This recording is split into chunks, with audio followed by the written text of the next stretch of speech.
Adam Sokol.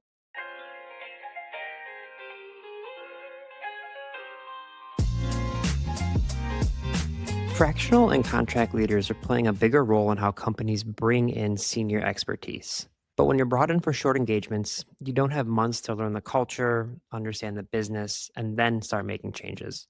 You're expected to deliver results fast. That's where today's guest comes in.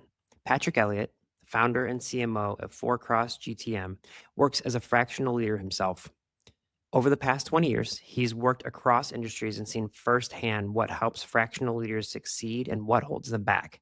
Patrick believes the most effective fractional leaders zero in on a small set of growth drivers right from the start. So I asked him, how can fractional and contract experts make an immediate impact while still learning the culture, process, and other essentials inside a company? Your call has been forwarded to an automatic voice message system. At the tone, please record your message. Hey, Adam, Patrick here. Got your message. Sorry that we didn't connect live. Just leaving a little bit of information for you to circle back on. So you had asked a question about really how to be an impactful fractional leader when you don't have a lot of time to come in and spend a great deal of time on the listening tour. You've got to make an impact really quickly. I think it's a great question. Firstly, I think there are three things that a really good fractional leader, be it in marketing or any other practice, three attributes that person has to have to really set the baseline to be good at this and be effective. So number one, I think you need to be genuinely curious. If you're a curious person, you're going to have the ability to get engaged with the client and its industry through learning really quickly. You have to get excited about learning so that you can gain your information, learn something new that you can make an impact with. In addition to being curious, just you have to be a fast learner too. You have to be able to figure out the big picture as well as the nuances really quickly, specific to the company and the industry that you're serving so that your impact can be fast.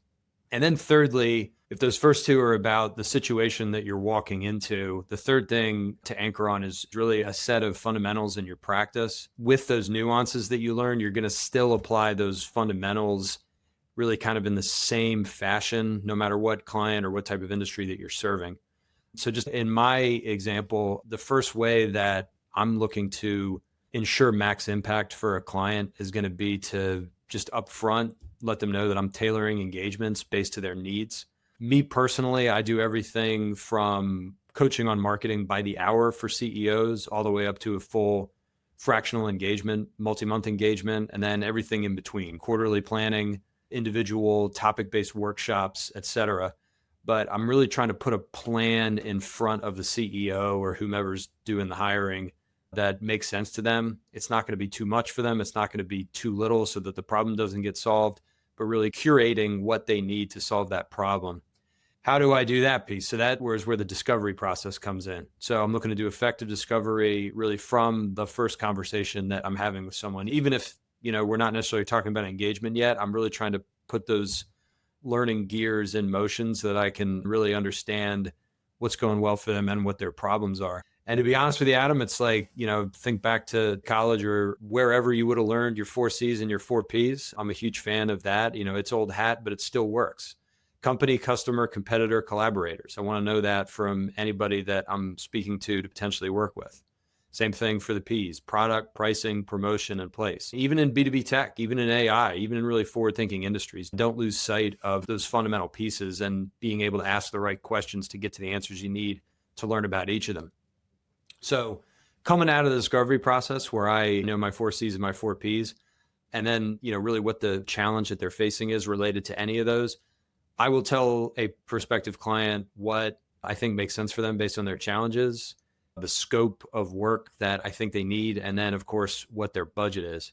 And I would say to kind of wrap this up, there are really three different things that I'm looking to make sure that I can make an impact on with a client, no matter what the scope of the engagement is. Even if I'm doing like 2 months worth of hourly coaching all the way up to like a 12-month fractional assignment, there's some absolute must do's no matter how much time I have or what the budget is that I'm looking to deliver. So I want to know what the potential points of differentiation for the company are.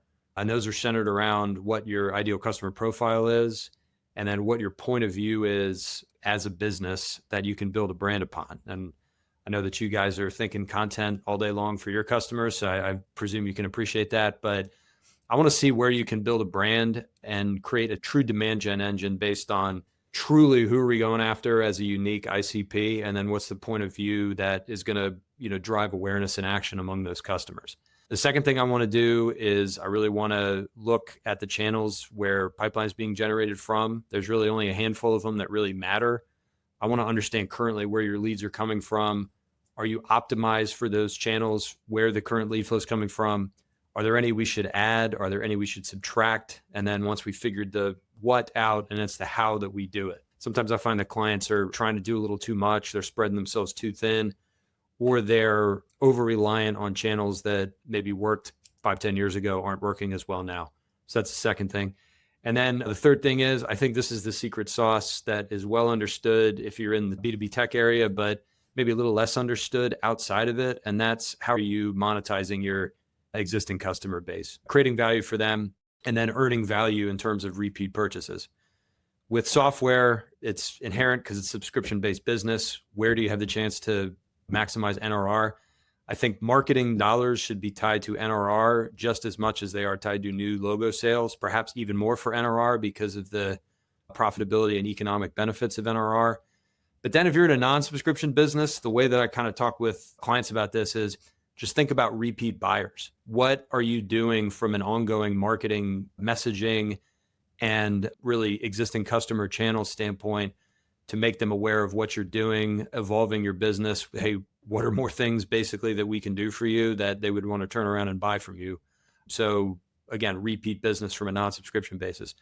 That's really, I think, the biggest gap I see in the non-tech space, which, even if you're working with mostly tech companies, just may find that interesting. So just a few things to think about there. I think as well, maybe one other thing I'll add is just, the culture and the processes are going to be in place. You're going to have maybe a slight ability to affect processes. Culture is going to be something that's really embedded within an organization, and you have to be able to adapt the style to that culture. You have to be very, very respectful of that culture. And I think the way that you can come in and convince CEOs and other executive team members, and then just sort of the whole employee base, like, hey, who's this person coming in here? He's not working full time, et cetera. I mean, you have to come in with a real executive presence and a real respect for what the company is doing. Obviously, they have challenges. That's why they hired you. But, particularly for businesses that maybe it's a family business, maybe the CEO's been there a long time, maybe they don't have outside money, all that kind of thing. Really respect what they've built and adapt yourself to what they have.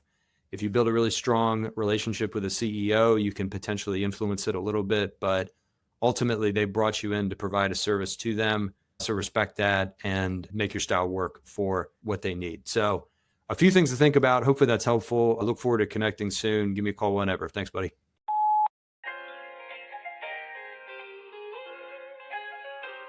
Thank you for listening. Want your podcast to do more? Subscribe to our Big Little Wins newsletter because it's never just a podcast.